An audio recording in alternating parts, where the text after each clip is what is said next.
Assalamualaikum warahmatullahi wabarakatuh. Selamat pagi. Kami dari kelompok 4 akan mempresentasikan penelitian kami dengan judul Estimasi Angka Efektif Reproduction Number (RT) di Jakarta berdasarkan teknik smoothing kernel pada analisis regresi non-parametrik. Anggota kelompok kami adalah sebagai berikut. Yang pertama, Fitri Laila Ramadhani dengan NIM 010, kemudian Mega Amelia Maufida dengan NIM 013, Salsabila Nada Apsarini dengan NIM 027, dan Rita Susanti dengan NIM 040. Pada minggu lalu, kami telah mempresentasikan bab 1 dari penelitian kami, dan pada minggu ini kami akan mempresentasikan bab 2 dan bab 3 dari penelitian kami. Pertama, kami akan menjelaskan bab 2 tinjauan pustaka dengan beberapa subbab atau teori. Yang pertama adalah COVID-19. Apa sih sebenarnya pengertian dari COVID-19 itu sendiri? COVID-19 adalah penyakit yang disebabkan oleh virus SARS-CoV-2 atau biasa disebut virus corona. COVID-19 merupakan jenis penyakit baru yang disebabkan oleh virus ini. Kemudian, apa saja gejala awal jika terinfeksi COVID-19? Menurut Dr. Mary Dam Christie Penn, gejala awal infeksi COVID-19 bisa menyerupai gejala flu, seperti demam, pilek, batuk kering, sakit tenggorokan, dan juga sakit kepala. Sedangkan penderita dengan gejala yang berat bisa mengalami demam tinggi, batuk berdahak atau berdarah, sesak napas, dan juga nyeri dada. Gejala-gejala tersebut muncul ketika tubuh bereaksi melawan virus COVID-19.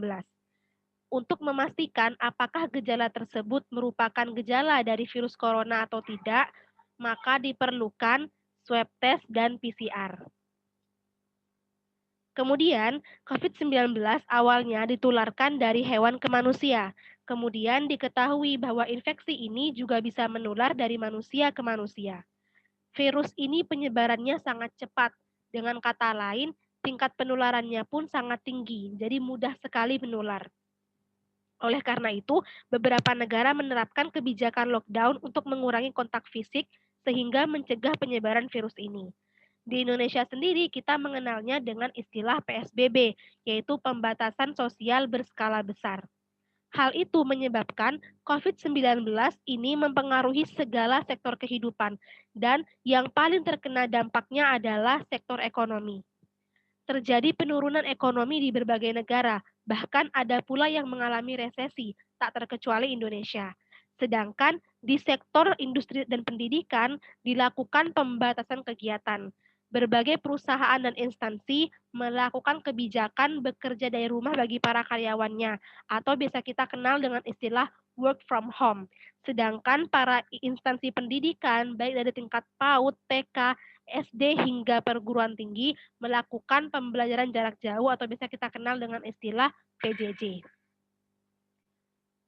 Selanjutnya adalah kita akan membahas tentang angka reproduksi efektif atau RT. Jadi, RT sendiri adalah angka reproduksi efektif di setiap wilayah atau negara yang memberikan gambaran tentang kondisi epidemi terkini lewat estimasi jumlah rata-rata penularan yang terjadi per satu kasus infeksi. Angka RT ini dapat berubah dari waktu ke waktu dan dapat digunakan untuk mengukur laju penularan virus secara real time. Pengertian tersebut dilansir dari thebonza.com. Sebenarnya, sebagian orang lebih familiar dengan R0, yaitu angka reproduksi dasar. Melansir dari Sistrom 2020, R0 didefinisikan sebagai jumlah infeksi sekunder yang dihasilkan oleh suatu infeksi. Jika R0 lebih besar dari 1, maka epidemi menyebar dengan cepat. Sedangkan jika R0 kurang dari 1, epidemi tetap menyebar, namun penyebarannya lambat. Meskipun R0 berguna untuk pengukuran penyebaran suatu epidemi, namun memiliki kelemahan, yaitu sifatnya yang statis. Itulah alasan kenapa menggunakan RT. Jadi dilansir dari Sistrom 2020, Sifat manusia yang sangat adaptif membuat nilai R itu sendiri merosot, sehingga menurut para ahli epidemiologi, satu-satunya cara yang benar untuk memerangi COVID-19 adalah dengan memahami dan mengelola RT. Selanjutnya akan timbul pertanyaan, bagaimana cara memperoleh nilai RT itu sendiri? Salah satu metode yang dapat digunakan untuk mengestimasi nilai RT COVID-19 adalah estimasi Bayesian menurut Bettencourt dan Ribeiro pada tahun 2008.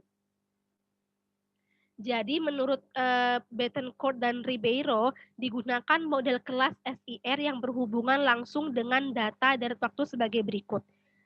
Ini adalah rumusnya dan di bawahnya itu adalah definisi dari tiap variabelnya.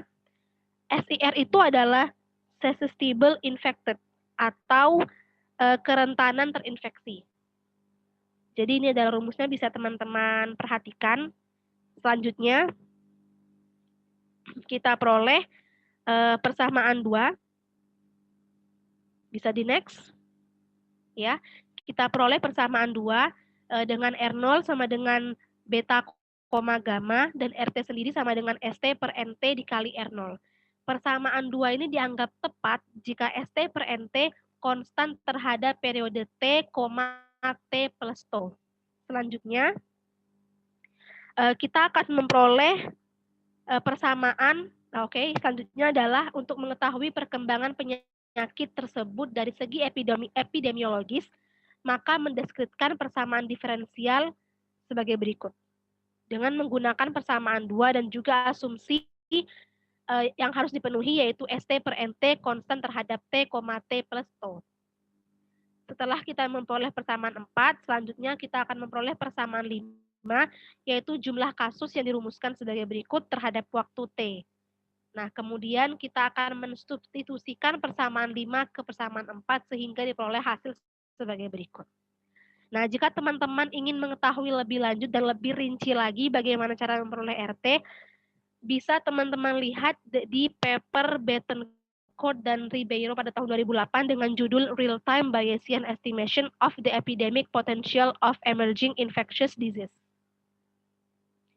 Bisa dilihat di paper tersebut dijelaskan dengan sangat rinci. Selanjutnya akan dibahas tentang Jakarta, kemudian runtun waktu, dan juga estimator kernel oleh Fitri Laila. Kepada Fitri Laila dipersilahkan. Selanjutnya saya akan membahas tentang Jakarta. Pertama, di mana sih letak wilayah Jakarta itu? Jakarta terletak di pesisir bagian barat Laut Pulau Jawa. Provinsi DKI Jakarta sendiri terbagi menjadi 5 wilayah, antara lain Jakarta Pusat, Jakarta Utara, Jakarta Barat, Jakarta Selatan, dan Jakarta Timur. Penduduk DKI Jakarta seberapa padat sih? Nah, berdasarkan data terbaru dari Dinas Kependudukan dan Pencatatan Sipil, jumlah penduduk DKI Jakarta tahun 2019 mencapai 11.063.324 jiwa. Jumlah ini sudah termasuk WNA. Nah, sementara itu, luas DKI Jakarta adalah 662,33 km persegi, menurut Keputusan Gubernur Nomor 171 Tahun 2007. Berarti kepadatan penduduk DKI Jakarta saat ini mencapai 16.704 jiwa per kilometer persegi. Untuk perekonomian DKI Jakarta sendiri bagaimana? Nah, menurut Bank Indonesia, kinerja perekonomian DKI Jakarta menurun signifikan pada triwulan 2 2020 dibandingkan dengan triwulan 1 2020 sebagai dampak pandemi COVID-19. Nah, ekonomi DKI Jakarta terkontraksi sebesar minus 8,22%, setelah pada triwulan sebelumnya mampu tumbuh sebesar 5,06%. Perkembangan ini tidak terlepas dari pengaruh melemahnya ekonomi global, sejalan dengan pandemi COVID-19 dan menurunnya aktivitas ekonomi domestik. Lalu bagaimana keadaan Jakarta saat pandemi? Nah, dilansir dari corona.jakarta.go.id, jumlah positif COVID-19 per 16 November 2020 di DKI Jakarta sendiri sebanyak 119.633. Nah, hal ini yang menjadikan DKI Jakarta masuk ke 10 provinsi dengan kasus positif COVID-19 terbanyak. Dan hal ini juga mengakibatkan perpanjangan PSBB hingga 5 kali sejak Juni lalu. Lalu karena banyaknya positif COVID-19 di DKI Jakarta sendiri menjadi salah satu faktor Jakarta mengalami resesi ekonomi.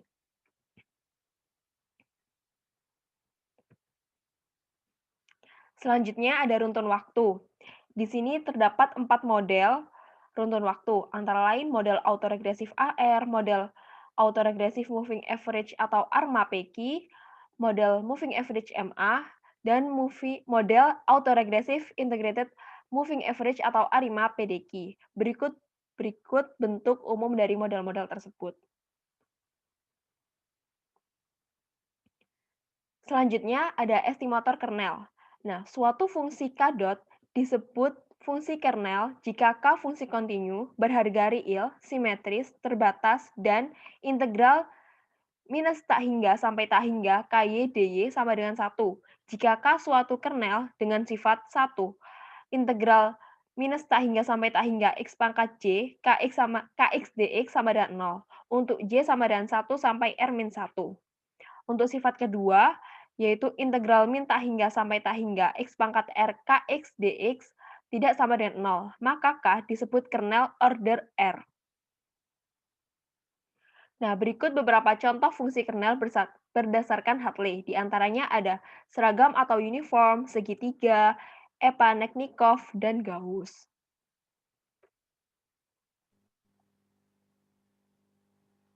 Selanjutnya akan dibahas bab 3 metode penelitian oleh Mega dan Nada. Yang pertama akan dibahas oleh Mega. Kepada Mega dipersilahkan.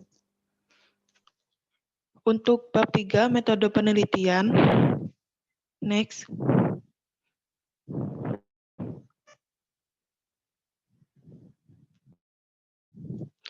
Yang pertama yaitu jenis penelitian. Jenis penelitian yang digunakan dalam penelitian ini adalah metode penelitian kuantitatif, di mana metode penelitian kuantitatif menurut Sugiono 2011 adalah metode penelitian yang berlandaskan pada filsafat positivisme, digunakan untuk meneliti pada populasi atau sampel tertentu, pengumpulan data menggunakan instrumen penelitian, analisis data bersifat kuantitatif atau statistik, dengan tujuan untuk menguji hipotesis yang telah ditetapkan. Yang kedua yaitu pendekatan penelitian. Pendekatan penelitian ini menggunakan tipe pendekatan penelitian asosiatif. Menurut Sugiono 2005, penelitian asosiatif adalah rumusan penelitian yang bersifat menanyakan hubungan antara dua variabel atau lebih.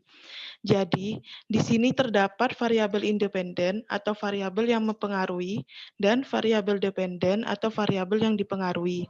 Tujuan dari penelitian lebih diarahkan untuk menunjukkan hubungan antar variabel, memverifikasi teori, melakukan prediksi, perbandingan, dan generalisasi. Next.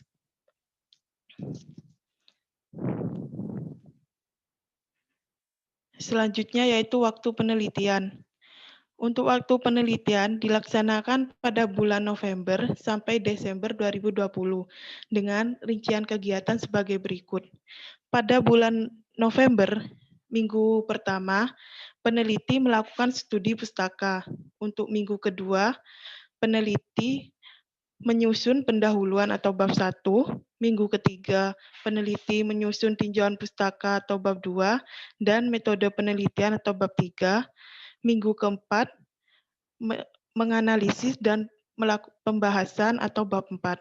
Sedangkan untuk bulan Desember, pada minggu ke-1 sampai minggu ke-4, peneliti melakukan finishing atau penyelesaian makalah atau artikel ilmiah.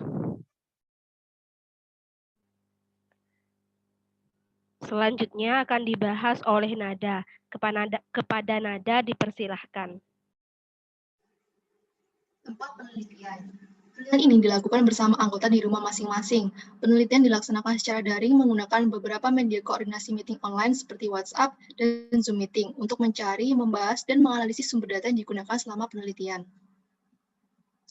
Kemudian variabel penelitian. Secara teoritis, variabel dapat didefinisikan sebagai atribut seseorang atau objek yang mempunyai variasi antara satu orang dengan orang yang lain, atau dengan satu objek dengan objek yang lain. Pengelompokan variabel berdasarkan konteks hubungannya dibagi menjadi dua, yaitu variabel independen atau variabel bebas, dan kemudian ada variabel independen atau variabel terikat. Untuk variabel independen atau variabel bebas adalah variabel yang mempengaruhi atau sebab perubahan timbulnya variabel terikat dependen. Variabel independen disebut juga dengan variabel perlakuan, kausa, resiko, variabel stimulus, antecedent, variabel pengaruh, treatment, dan variabel bebas. Variabel independen X dalam penelitian ini adalah waktu T yang dimulai pada tanggal 23 Maret 2020 sampai 3 November 2020. Kemudian variabel dependen atau variabel terikat adalah variabel yang dipengaruhi akibat dari adanya variabel bebas. Dikatakan sebagai variabel terikat karena variabel terikat dipengaruhi oleh variabel independen atau variabel bebas. Variabel dependen Y dalam penelitian ini adalah data laju pertumbuhan penularan virus corona atau effective reproduction number atau RT. Selanjutnya, data dan sumber data. Untuk data, penelitian ini menggunakan jenis data sekunder, di mana data berbentuk time series atau runtun waktu yang mengambil objek kota Jakarta sebagai acuan. Data melibatkan satu variabel prediktor yang berbentuk kuantitatif. Sumber data. Pengambilan data dilakukan melalui situs web startup analisis big data, yaitu Bonza, yang berjudul Tracking the COVID-19 Spread Monitoring the Effective Reproduction Number. Metode pengumpulan data. Untuk metode pengumpulan data yang digunakan pada penelitian ini adalah dataset statistik. Penggunaan dataset statistik adalah penggunaan data yang sudah tersedia.